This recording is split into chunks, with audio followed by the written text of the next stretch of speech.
Bonjour, bienvenue sur Réussir en beauté et sur Free Your Mind.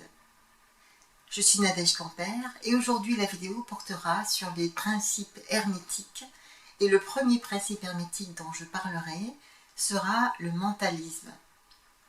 Alors toutes les vidéos que je vais faire seront toujours associées au principe universel le plus haut, le plus merveilleux, le plus sublime que je connaisse, qui est le principe de l'amour. Alors, pourquoi le mentalisme peut nous aider à répondre aux besoins de la société actuelle? D'abord, je vais faire une définition du mentalisme. Je n'entrerai pas dans les détails de qui a écrit les principes hermétiques. Vous trouverez les explications, si vous le désirez, dans le livre qui s'appelle le Kybalion, qui a été écrit par des initiés aux principes hermétiques.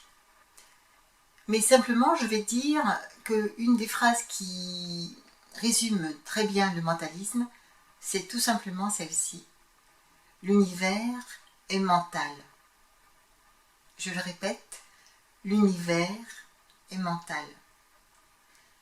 En fait, cette loi stipule que tout ce qui est autour de nous, tout ce qu'on voit, tout ce qui est créé, tout ce qu'on peut percevoir dans le monde, vient à partir d'une conscience.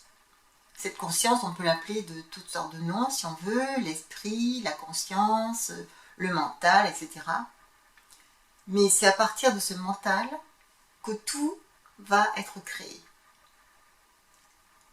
Ce mental va influencer toute forme de création.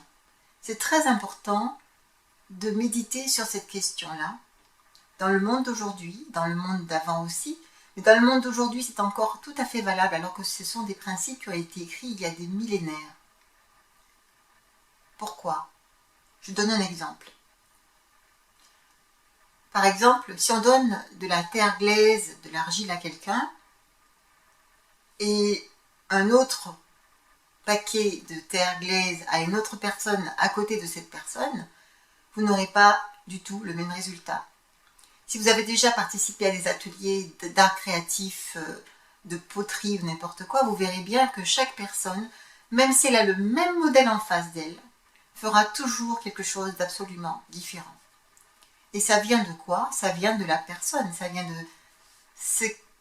de comment elle conçoit les choses, comment elle perçoit les choses, comment elle les voit. Et c'est pour ça que c'est encore un exemple du mentalisme. Un autre exemple, c'est par exemple l'architecte. Un architecte, selon sa propre conception de la beauté, de l'esthétique, de l'harmonie, de l'équilibre, etc., il va construire quelque chose de différent. C'est pour ça que si vous commencez à regarder autour de vous, vous verrez que il y a des œuvres qui sont magnifiques, qui sont esthétiques, il y en a d'autres qui sont lourdes, il y en a d'autres qui sont...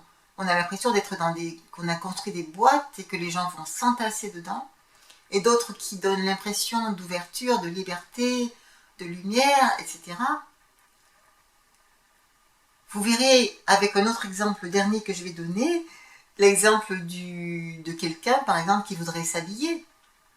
Quand on veut s'habiller, selon la conception qu'on a de l'esthétique, des couleurs, de l'harmonie, de soi-même aussi, eh bien on ne va pas forcément prendre le même soin de sa personne.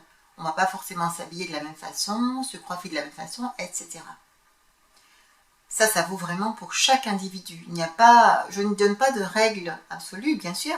Chaque personne doit prendre conscience de ce qui amène à ses propres créations. Et il faut comprendre aussi que chacun de nous est comme une cellule dans un corps humain. Chaque cellule a sa propre conscience, et elle va avoir son propre fonctionnement, qui va évidemment avoir un fonctionnement et une conséquence sur le fonctionnement du tout, de l'ensemble. Alors ça peut aller du plus petit élément au plus grand. Donc ça va du microcosme au macrocosme. D'où l'importance que chacun prenne conscience de ce principe hermétique du mentalisme. Que chacun commence à prendre conscience de la force, de la puissance de sa propre conscience, de son propre mental, et fasse les choix appropriés pour qu'il y ait des conséquences, des constructions, des manifestations extérieures qui soient beaucoup plus en accord avec peut-être ses désirs, ses rêves, ses utopies peut-être. Mais sachant que l'utopie n'est pas un rêve, l'utopie est une vraie réalité. Parce que chacun peut concevoir quelque chose qui peut se manifester à l'extérieur. Et évidemment, ce qui se manifeste à l'extérieur est aussi relatif à tout l'état de conscience de la majorité des gens.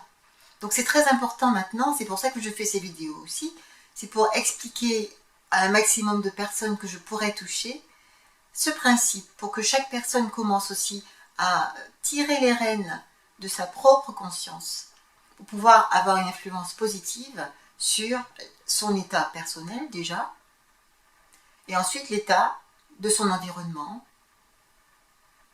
dans son appartement, dans sa maison, dans sa vie familiale, dans ses relations humaines, tant amicales que professionnelles ou amoureuses, et etc.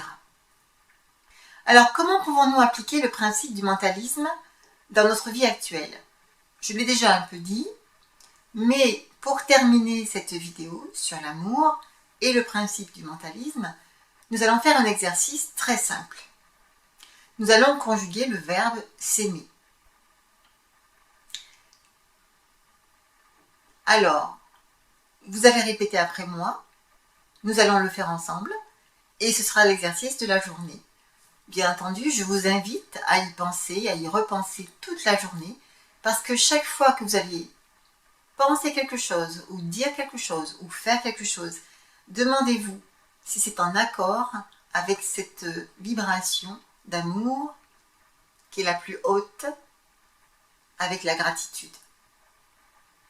Et vous verrez que ça ne va pas entraîner les mêmes comportements chez vous, et ça n'aura pas du tout les mêmes conséquences chez l'autre. Alors commençons. Je m'aime.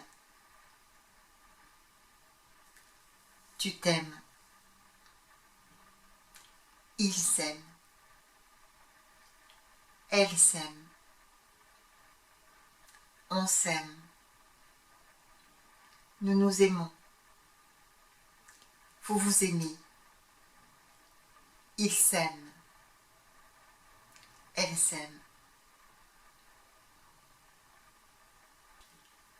Pour terminer cette vidéo, je vous souhaite donc en cette journée de vivre l'amour, de le ressentir au plus profond de vous, de vous aimer parfaitement, de concevoir en vous tout ce qui est amour et de vous demander si tout ce que vous concevez en vous et autour de vous est imprégné d'amour.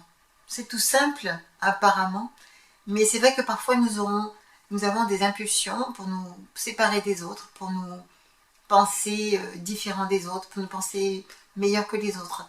Mais alors si quelqu'un pense que ça pourrait être compliqué,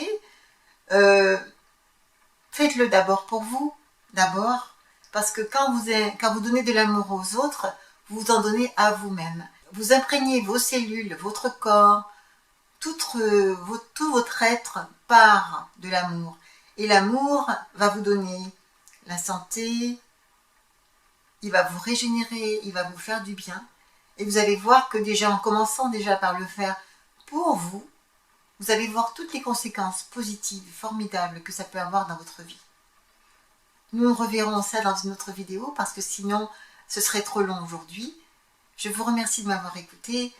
Et si vous avez aimé cette vidéo, vous pouvez liker, vous pouvez vous abonner. Vous pouvez vous abonner à cette chaîne Réussir en Beauté ou à la chaîne Free Your Mind. Ça dépend où vous êtes actuellement. Vous pouvez aussi me suivre sur les réseaux sociaux. Je suis actuellement sur Facebook, Twitter et Viadeo. Je vous remercie de m'avoir écouté et je vous dis à très bientôt